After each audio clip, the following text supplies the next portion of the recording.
Well, a little more than a month ago, more than half of Nebraska's 911 centers had an outage.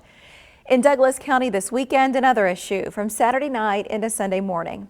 3 News Now reporter Aaron Haggerty talked to a state public service commissioner representing Omaha about what he wants to see happen. If you call 911, you don't want to wait hoping someone will pick up. But Douglas County 911 said some callers Saturday night into Sunday morning got this. Nothing for 10 to 15 seconds before the ringing to 911 finally began. A little more than a month ago, Douglas County was among more than half of Nebraska 911 centers impacted by a 911 outage due to cut fiber lines.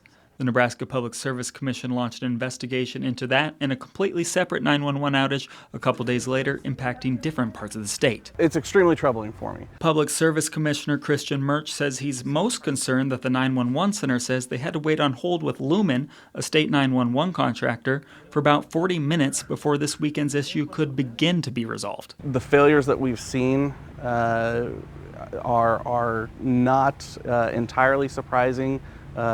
Given my time on the commission and what I've seen, these failures were I think bound to happen. Murch spent more than a decade as an Omaha police officer and was appointed to the commission by the governor in January. Murch and another commissioner were censured by the other 3 members of the board, though why hasn't been said. Well, I can't get into personnel matters specifically, but what I can say is Commissioner Stocker and I have been pushing for change, pushing for positive change in the commission. Murch says he'd like to see this new incident be investigated separately from the others.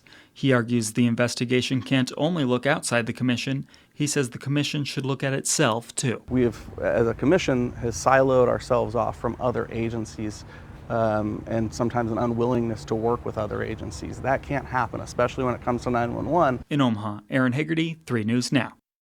A subcontractor needed to reboot a server to fix the problem. Lumen responded to a request for comment and said all 911 calls were delivered and it notified 911 centers of the issue. A spokesperson said they have not been contacted about long hold times. The Public Service Commission has not responded to requests for comment on the commissioner's remarks.